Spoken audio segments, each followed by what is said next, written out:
Hey, what's up, everybody? This is PhillyRon of MUTtips.com, your one-stop shop for Ultimate Team tips, tricks, collection info, and card reviews. Our goal is to make your MUT experience awesome.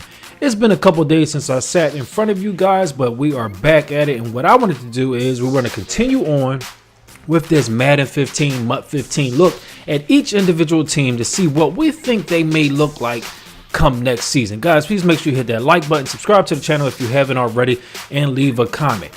It is necessary that you guys leave comments so that we can talk to each other, have some type of interaction. And if you can do me a huge favor, please make sure you share this on social media, Twitter, Facebook, Google+, whatever social media you on, go ahead and share this. Let people know where you come to get some of your MUT information from. All right, with that said, let's get on. As you know, the theme of this series, I'm going to play with the uniforms in the stadium of the particular team that I'm focusing on, and today we're looking at the Houston Texans. You would have thought that the Houston Texans didn't have the #1 pick in the draft. You would have thought the Cleveland Browns did, with all the hype the Cleveland Browns got over picking Johnny Manziel as their second pick. But the Houston Texans have been in this situation before.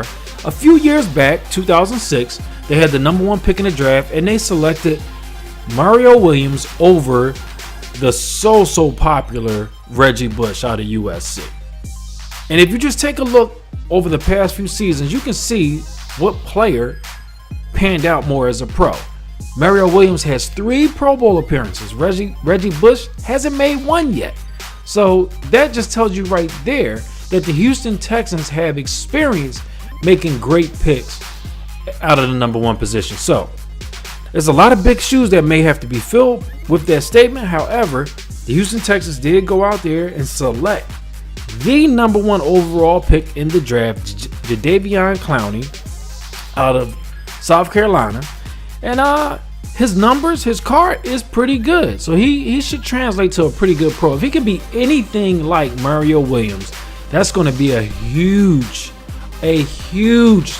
success for the Houston Texans. And then what I'm hearing, or what a lot of people are hearing around the league or through the news wires, ESPN, Insider, all that stuff, they're talking about putting Jadeveon Clowney as an outside linebacker, and they're going to put him on the same side as JJ Watt.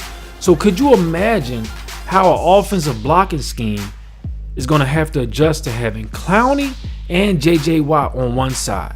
Now, if you double team JJ Watt, because you have to, because of his pro experience, because of how he's dominated the league, he's relentless in his pursuit. If you double team him, you're going to leave Jadeveon Clowney all by himself. That's not a good thing. Let's just take a look at some of his stats on his card. 6'6", 90 speed, 90 strength, 97 power move, 71 finesse, 87 block shading, 88 pursuit. All right, so let's just really break down that number. That 97 power move, if you're putting him as an outside linebacker and he's used to going up against tackles, even though they're college tackles, we understand they're not pro tackles, but even though they're college tackles, he's used to playing a bigger body person. So now you're going to put him on like tight ends or running backs? That's a no-win situation right there. It's just not going to happen. So I believe that's a great move by the Houston Texans.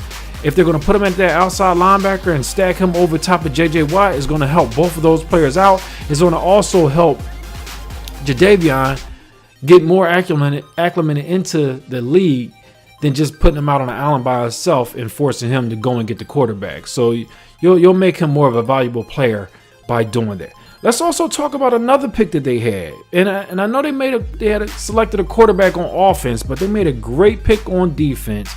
They took this pick from the Philadelphia Eagles. My Eagles thought they were going to go for a quarterback, I believe, in the 3rd round. And instead, they jumped up. We switched positions, and they grabbed Louis Nix out of Notre Dame. I believe he's like 6'2", 331 pounds D tackle. That is a huge D tackle for a 3-4 defense. That is a huge D tackle. He is going to be, I'm just going to go out there. He's going to be a monster. He reminds me of a baby Warren Sapp. So if you put a Sapp-like player on the line with a JJ Watt and a Jadeveon Clowney, That's going to be a hellified defense. Plus, they already have good, real good defense anyway. So let's take a look at his numbers. 65 is his speed. You don't expect much from a D tackle. 93 strength, 91 tackle, 92 pursuit move, or power move, I apologize. 71 finesse, and 94 block shed. Again, that block shed is what's going to be key. So hopefully he can perform to these numbers. I know people are saying his quickness is amazing. So we're going to see how that translates to the NFL. But right now in the Houston Texans, I don't want to sound like the NFL analyst, because I'm not an NFL analyst. I can say I'm a football analyst because I played up through college. However,